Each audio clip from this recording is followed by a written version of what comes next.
Ouais, j'ai Manu aujourd'hui qui me dit j'en ai pris plein la gueule dans mon enfance. Mon père m'a cogné dessus, il m'a gueulé dessus, ma mère était silencieuse. Alors est-ce qu'elle était complice ou paralysée, elle, par la violence du gars? Il a du mal à faire le tri, mais le fait est qu'il s'est éloigné de cette famille.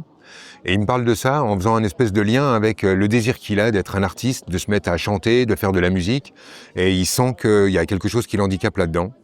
Et j'avoue que j'ai envie de le suivre dans cette idée-là. Parce que souvent, en fait, ce qui reste des traces des enfances malheureuses, c'est le silence qui les entoure. Et le premier conseil que j'ai envie de dire à Emmanuel, c'est prends à bras le corps ton histoire de victime et ouvre grand ta gueule. Parce qu'en fait, si tu n'ouvres pas ta gueule sur ce qu'on t'a fait, tu n'arriveras pas à ouvrir ta gueule devant un public. Et des fois, en fait, c'est la même chose. Des fois, c'est en ouvrant sa gueule en public, dans un public, devant un public, qu'on révèle ce qu'on a vécu et sa propre thérapie. En tout cas, moi, je fais un lien direct. Fais du bruit. Ne laisse pas le silence englober tout ça. Ne crois pas en fait que la distance que tu as mis entre toi et ta famille soit une distance qui te mette à l'abri de ton vécu d'enfant. Il n'y a aucune distance.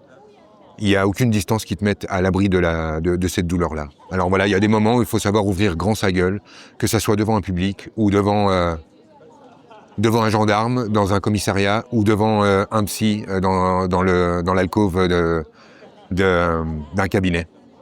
Donc voilà Manu, il est temps d'ouvrir ta gueule.